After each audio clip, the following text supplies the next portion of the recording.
Welcome back, everybody. Gauntlet of Greatness time once again. I'm Randy Buehler, joined by my normal partner in crime, Shadow Zatella. How are things? Things are really good after the last match that I won't spoil. All right, yeah, no spoilers for the video, but we will say we're in Group B, and we're about to play Jund versus Affinity. So 2004 standard playing 2010 standard. Quick refresher on where we are at in the tournament. 16 of the best standard decks of all time. Well, 16 of the best standard decks of all time minus the 3 that have already been put into the Hall of Fame. That's what happens when you win this tournament. You get your toys taken away from you. Don't get to play anymore. All right, so the match we're about to play, Affinity versus Jund. Here's a look at the Jund list. This deck is, fully Bloodbraid Elf powered. This is a standard tournament, of course, so, over the years, this deck has gotten super good and super efficient, but this is, I think, peak standard for the Jund deck. It's a little on the mana-hungry side. 27 lands. This is based on the shell that Simon Gerritsen used to win Pro Tour San Diego. So, you get your Broodmate Dragons up top. You get a lot of Cascade spells. Everything is a 2-for-1, but you're a little slow out of the starting blocks, and that could be a problem in this matchup. We'll see what happens, but here's Affinity. Specifically, this is Cranial Plating Affinity. This is not Skull Clamp Affinity. The way 2004 worked out, Skull Clamp was in the first set of the year, got very quickly banned, but Cranial Plating showed up in 5th Dawn and essentially replaced it. So we're on the Cranial Platings. This is sort of summer standard. I think my template here was the deck Camille Cornelissen used to top 8 the World Championship. So you get Disciple the Vault to combo with Arcbound Ravager. You get all the artifact lands you could possibly want. Look, deck is good, and it's plenty of affinity spells, right? It's Frogmites, Mirror Enforcers, Thoughtcasts. You even get some Somber Hoverguards in the sideboard. So should be a fun match, I think. I think I'm supposed to come out of the gates quickly, but things happen when we play. I agree. It should be fun. I'm looking forward to this one. This one should have creatures turning sideways, things dying, people exploding. It should be over relatively quick, which would be good for you. Obviously, if we can get to a mid-game slog, I think it's going to be better for me. It's just hard to get there. So let's see what happens. All right. I get a match hosted. Come fight me. I will mute you on Skype. We can chat more after the match. Good luck. Good luck to you.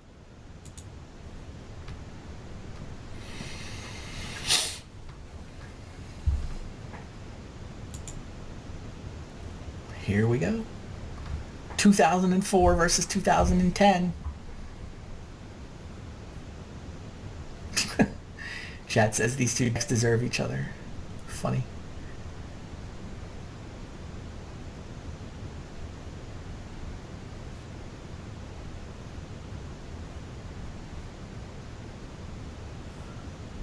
I can show off the groups while we wait for Shadow to find the match. Group C, who will play this next week, Atarka Red enters the tournament for the first time. Mythic has got to be the big favorite in this group. And then Group D coming up. We've got an Abzan deck in the tournament at this point and a Black Devotion deck. The Abzan deck is new. The Pack Rat deck's been around for season. Looked pretty good last season, not going to lie. But Callblade, I think, has to be the favorite in that group. Let's see how Group B's going, though. Looks like I have won the die roll. Of course I would like to play first. All right, let's do this. What does this draw do? It just kind of does stuff. I have a Disciple. It's Disciple, Worker, Frogmite. There's no payoff card, though. Then the deck really wants to have a Plating or a Ravager, obviously. Do I mulligan this draw? I'll admit, I was on the inside for this this portion of Standard. I've played some Affinity over the years, not a ton. Question, is this draw a mulligan? It's what, turn 1 Worker or Vial. I'm just afraid this draw, this draw basically has to do something. I have to top deck something to actually win with this draw. I'm not going to win with a Worker and a Frogmite. Not even with a Disciple of the Vault. And if I draw Cranial Plating, it's good. If I draw a Ravager, it's good. I think this might be a mulligan. It's kind of got a lot of mana, too. That doesn't do anything. Yeah, I'm going to mull. All right. Now, good lord, this draw does actual nothing. Like, I can't do anything. Yeah, I can't keep that. Ha ha! Can I have the 7 card hand back? Wow.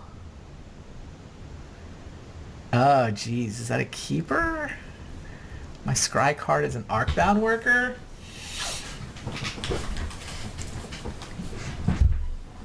Oh, jeez. For whatever it's worth, the chat for the live stream, majority of them would have mulliganed that draw. There's a couple people now saying they'll keep it now that we're down to 5 cards. I don't think worker's good enough. We gotta find something better. Blink Moth? Sure. Nothing better to do next turn except attack with it, so... Not even an Ink Moth.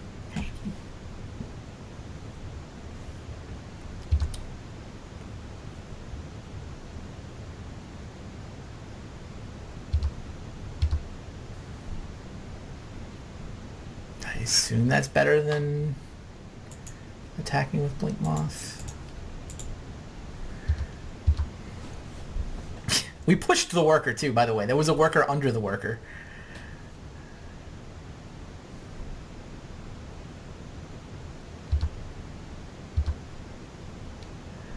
Well, we're drawing stuff. Yeah, this draw would have been pretty good if it was 7 cards. Even these 6 would have been a fine opener.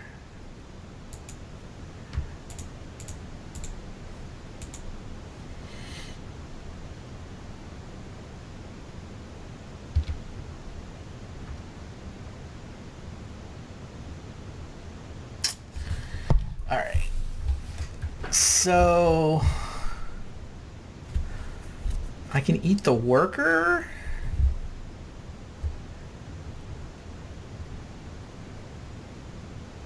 And if I eat the worker, I get 2 counters. And then I eat the Darksteel Citadel, and I still have a mana to put counters on Blinkmoth Nexus if he has a second way to kill it. I think that's the play.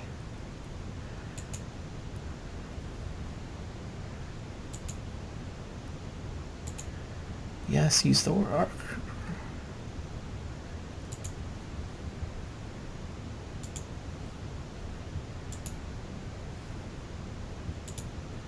Yeah, I think that's the line.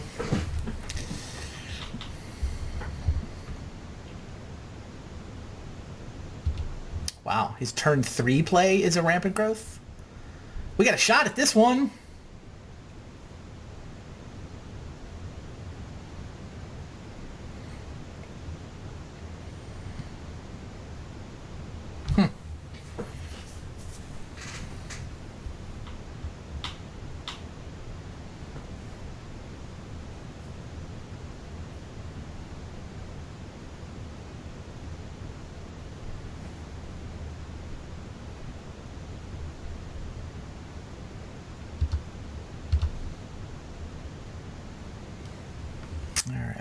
Thoughtcast sees 1, 2, 3 artifacts.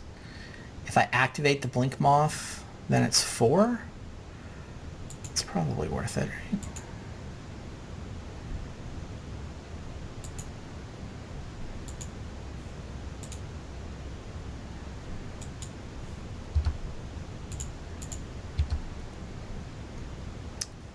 Interesting. Do I feed Seed of the Synod to Ravager? I think maybe yes. Like, I gotta get through for damage while I can, right? And what am I gonna need it for next turn?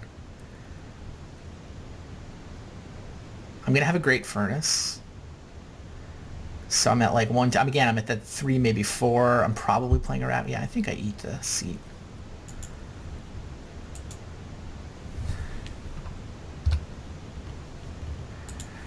Alright. I mean, it still lets me play Ravager and fire up Nexus? No, it doesn't. Maybe that was wrong. Oh, and I don't have the colorless mana. Oh, I lose all the counters. Shoot. I had the mana last turn if he had a second way to kill it. Yeah, that's bad. Not being able to drop the counters onto this Blink Moth is bad. He doesn't have very many ways to kill a 5/5 Ravager. I mean, his deck is down to like a couple of Maelstrom Pulses. And obviously, I'm on a, what, triple mulligan? I mean, it's tough.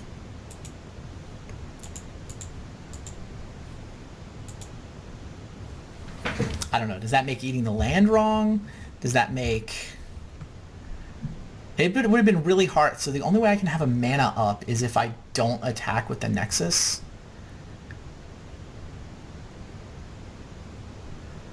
Ugh. Yeah, I mean, I see chat saying it was a punt. Which part was a punt? I mean, it was bad. It didn't work out very well, but, like, which of my micro decisions should I have done differently? Just not attack with Nexus so that I have a mana available? Sacking the land doesn't affect getting my Ravager killed either way because it was tapped land. Yeah, now here's Bloodbraid. This is the thing, like, he's on 7 cards and I'm on 4. So it is correct to just gamble and play to get lucky.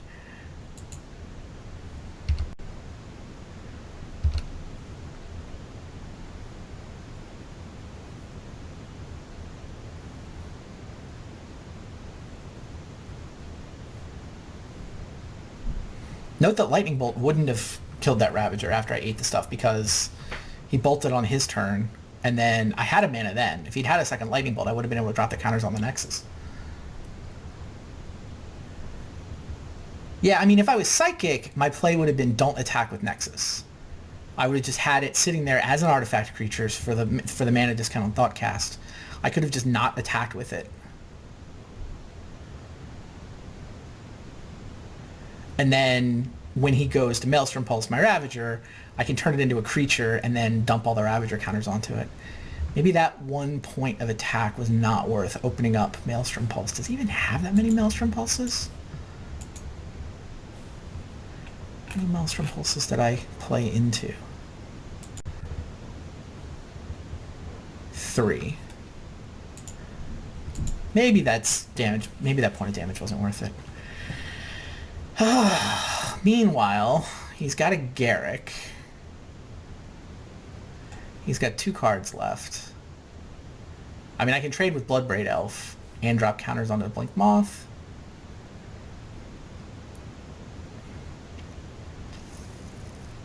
That's probably the play.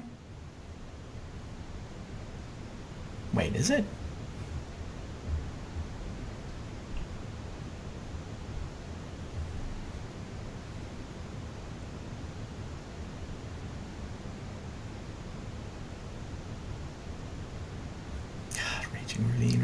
Raging Ravine.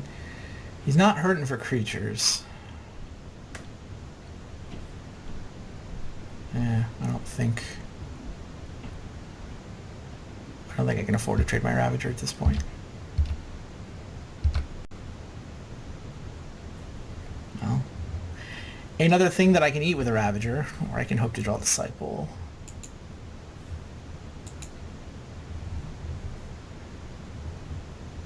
I think I'm supposed to kill Garruk.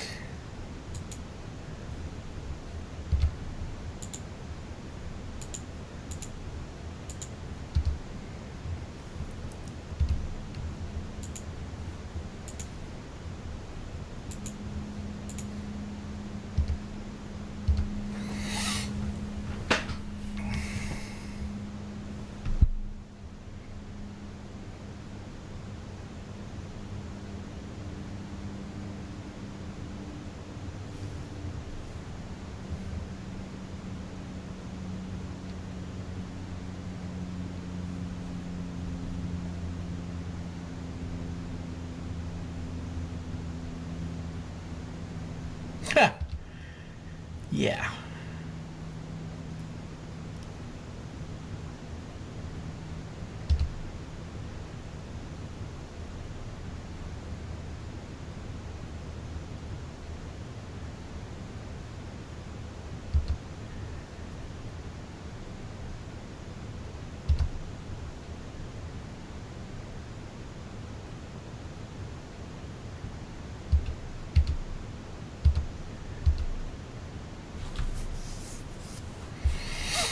Do I need to kill Garrick? I'm not winning this race is the problem.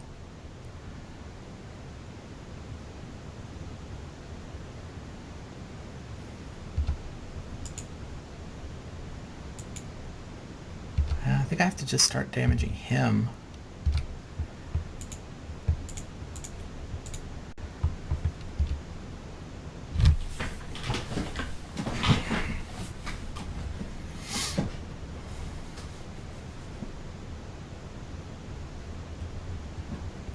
Interesting. If I was better at Affinity math, I would know whether to feel guilty about that 1 point I tried to get with the Nexus. So hard to do the look ahead to figure out whether that 1 point was going to matter. So I was in, well, you're down 3 cards, it's okay to gamble mode, but that might have been wrong. Oh, do I just die here? Yeah, I just die here. I think.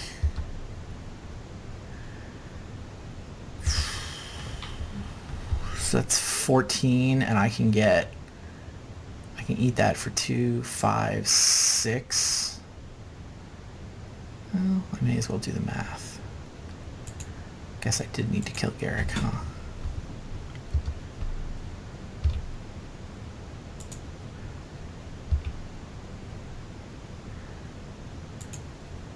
No, 6 is not going to be good enough. Yeah, I'm going to take 8 trample.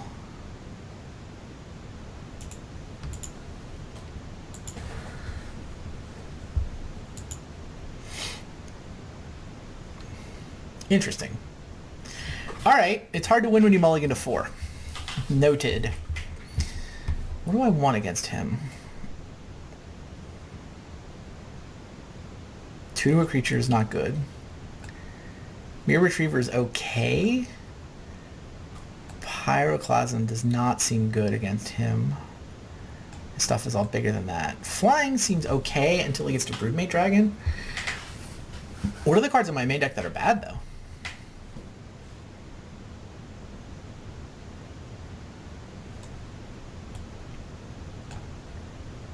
I mean, maybe I just shuffle it up. Like, I didn't learn anything. I don't think he has any special sideboard tech, right?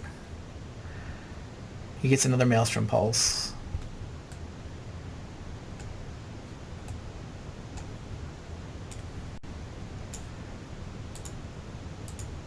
Yeah, I mean, I think my main deck is reasonable. I don't know that Hoverguard is better than any of these others.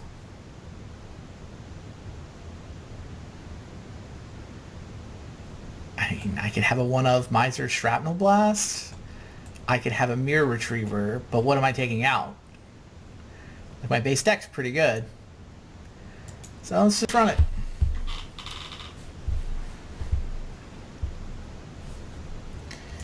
Jund up a game.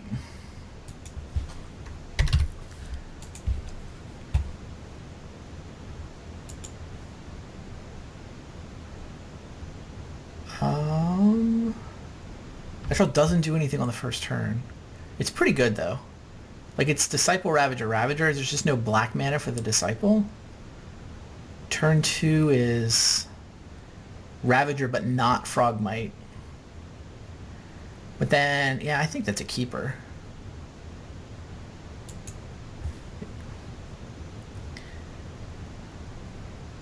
Now his turn to mulligan. So he's down to 6. Debating a trip to 5. And he does go to 5. Keeps 5.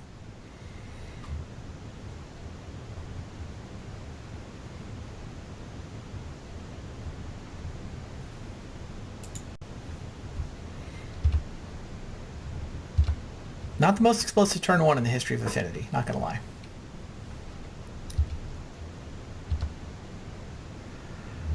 That's a good card.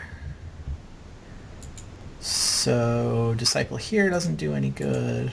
Let's just play a Ravager.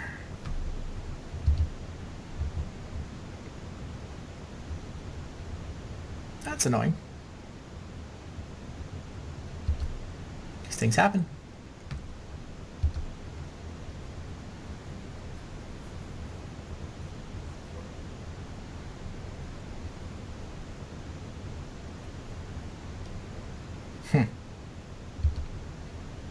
That's annoying too. Is he gonna name Ravager? Plating? Name's Ravager. You're supposed to know I had one in my hand. It's pretty good, actually. Alright, so... 3 artifacts. Oh. No. I'm not going to be able to get the Ravager and the Worker and the Frogmite. I get the Frogmite in all the worlds. So I probably want... the Worker? The Ravager? I don't even know if it matters. I guess it matters. Because I might draw something interesting off the Thoughtcast, which I now have 4 artifacts for.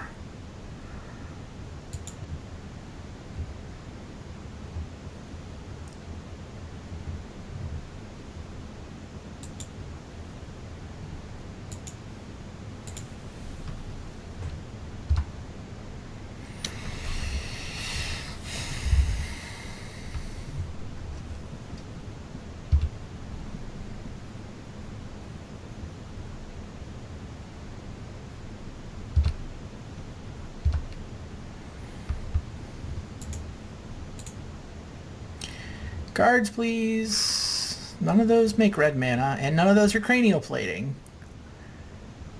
Meh. So I have to decide whether I'm casting Aether Vial or Ravager?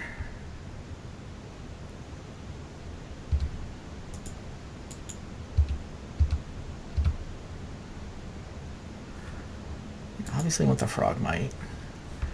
Pithing, I don't have a Pithing Needle Lancer in my deck, so the Ravager is just a dork.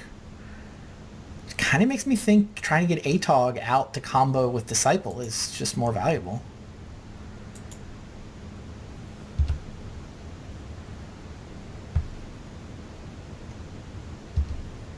Putrid Lead, sure.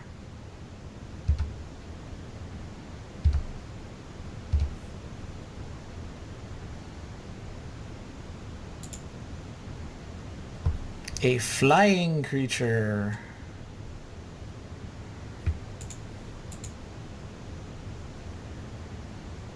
And a red source. Those are all good things.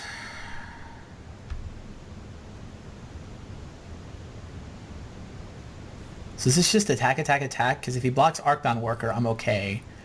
If he blocks Frogmite and pays the life, then I'm also happy.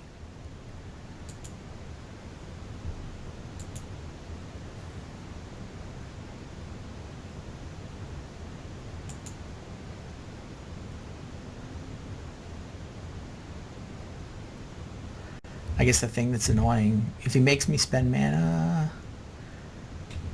If he wants to block the Worker, then I have to decide whether I want to play Atog or put a counter on Blinkmoth Nexus. But I can live with that.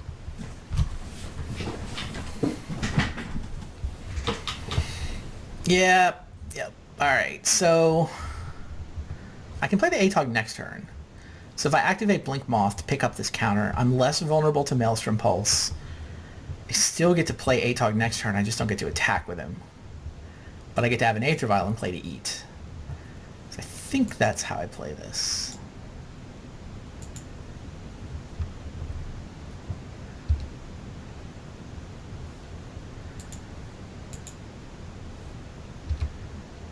And obviously I got through for 5 damage.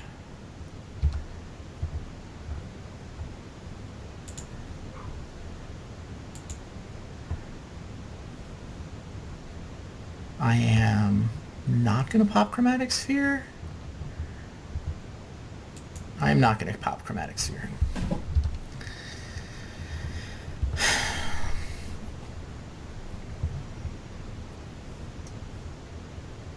Yup. Man, and I don't have the Atog to eat it. Wow. If I had an Atog, I could have eaten the Frogmite as response and not lost the other one.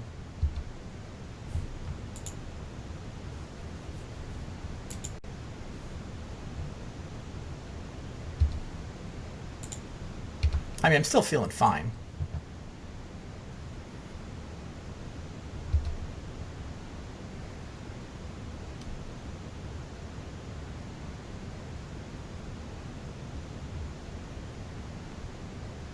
Like, he's very close to just combo kill dead, right? 1, 2, 3, 4, 5, 6, 7. I have like 8 artifacts, and he's at 9.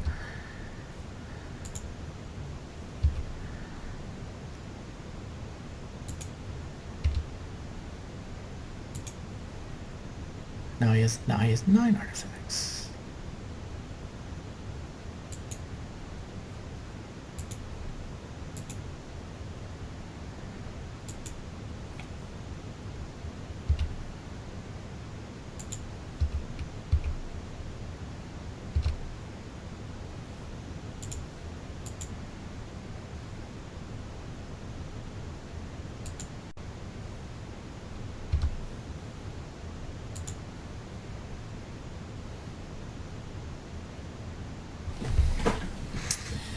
So 6, 1, yeah, he's dead.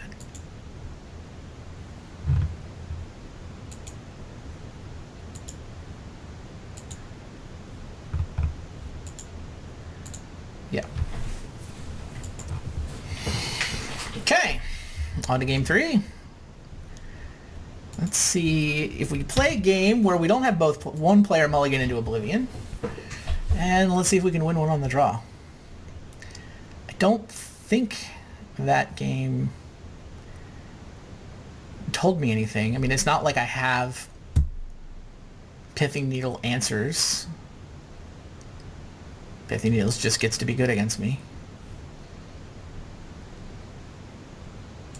Well, let's see what happens. Playing Historical Standard, 2004 versus 2010. 16 decks in the tournament, all of which were legal at some point in the history of Standard. Decks range from 1995 on the early end up to an Atarka Red deck that's legal right now in 2016. So 21 years of Standard on display.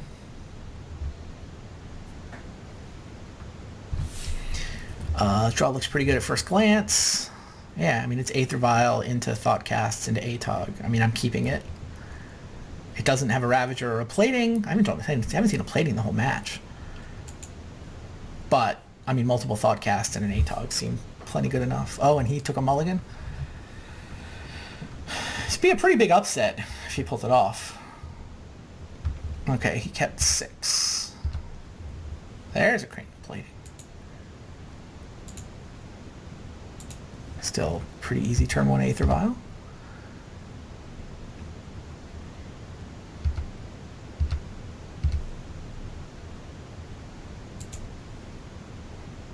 Alright, I can summon the Atog. I can also play Cranial Plating. But if I summon the Atog now, I can play Cranial Plating next turn. And then start refilling with Thoughtcast. That sounds pretty good. I'm not afraid to eat one of these artifacts to survive a Lightning Bolt. And if he's got Maelstrom Pulse, he's got Maelstrom Pulse. Interesting. I wonder if I leave the Vial on 1 so that I can play Disciples. I have no black mana in this draw. Well, he got to 3. It's obviously what his deck needs to do. Thrynax.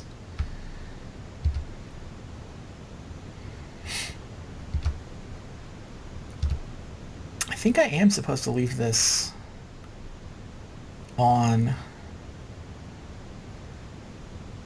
1. Of course, I draw exactly the card to punish me for that decision. Of course. Cranial Plating is not super exciting. Since he's going to block with Thrynax, he's going to make 3 1/1s. That's just going to be annoying to attack through. I feel like I want to get Nexus with Plating lined up is what I want to get.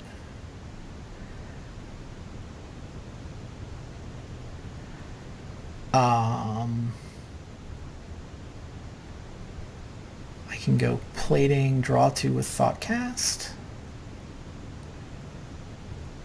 And I kind of want to play the Nexus so that I won't have Summoning Sickness.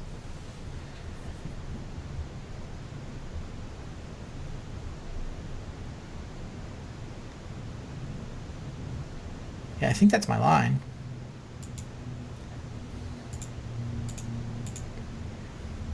Yeah, 4th artifact. Yeah, I mean, if I equip and I let him block, I still have to eat I have to eat an artifact to survive combat either way. I found the Disciple. Great. Rewarded. So I can attack into Thrynax, eat what, the Aether Vial? Next turn I'm playing a 4th land, so I can go fire up Nexus, equip plating, and then play either plating or Ravager. So there's value in having the Aether Vial around. Yeah, it's a weird spot. I just don't know if I want to attack in and force him to explode his Thrynax into the 3/1/1s. Kind of don't.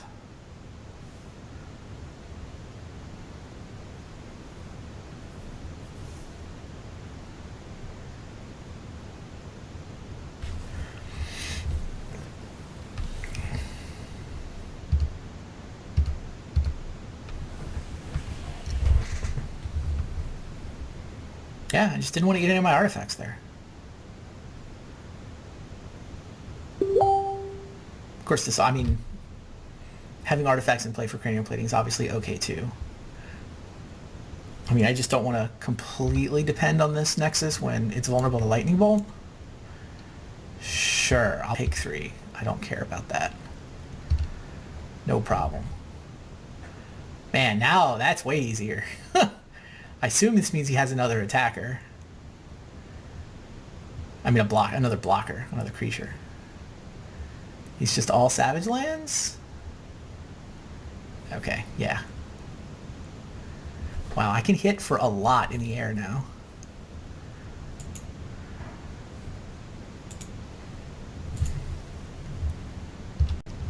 Obviously, I want to do that end step, but it's the Magic Online hedge of he clearly can't respond good enough.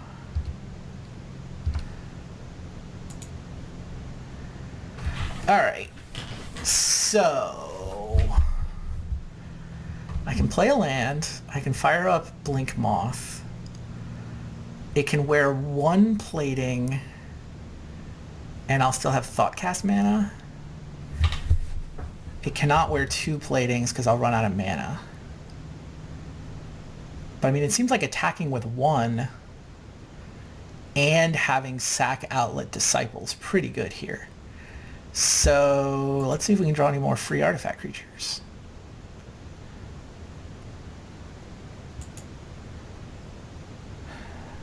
Yes, or no, I already had the Frogmite. Alright, Frogmite's free. I want to play the Seat. I cannot sneak Chromatic Sphere down.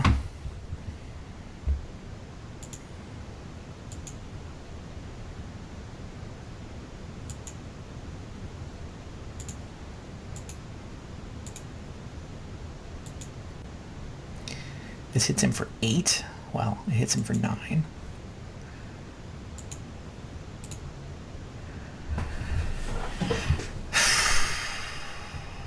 Oh, and then I get all the... No. I hate the fact that Ravager and Cranial Plating are not friends. It always feels like you should be able to turn a profit, and you never actually turn a profit.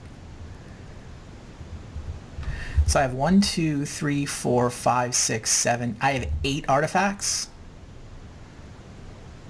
So that sounds like 17 damage. It does not sound like enough.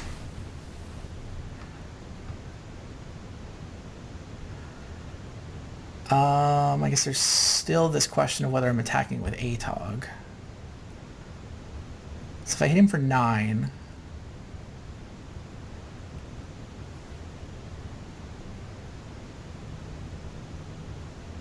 Yeah, just 17.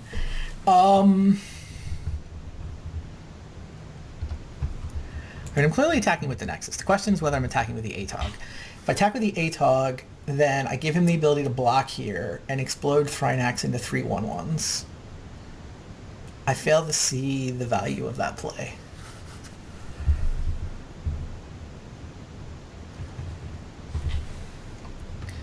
Yeah, I just don't see any value in that. I mean, next turn I may be able to attack. I'd be happier attacking into 2/3/3s than 4 blockers. Yeah, just take 9.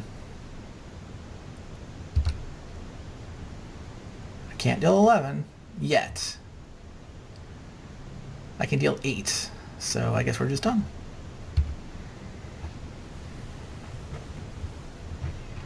Raging Ravine tapped. His best play here is what, Bloodbraid? I mean, Bloodbraid's pretty good. I don't know what he's Bloodbraiding into, though. Like, he really needs an instant speed way to kill my Nexus. Like, if he doesn't have a Lightning Bolt, then I think he's just dead. Maelstrom Pulse. Oh, the plating.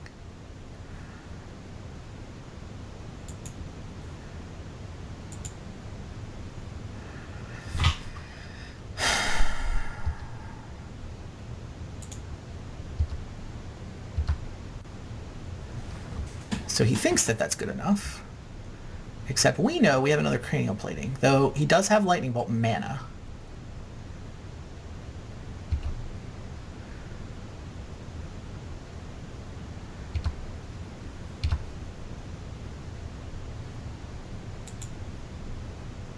Whew. So clearly want the replacement Nexus. Then I can go cranial plating, activate, equip, and we're good.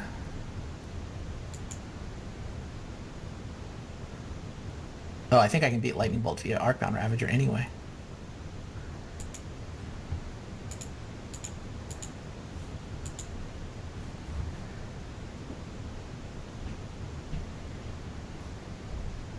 Yeah. Even if he had the Lightning Bolt, I could put enough counters on it to Good game, Randy. So, yeah, good game. Good game. No Tithing or Pithing Needle that game. Yeah. Like, I have to turn off a lot of things you have, but I need to draw at least one of them. Yeah. Good game. Yeah, that was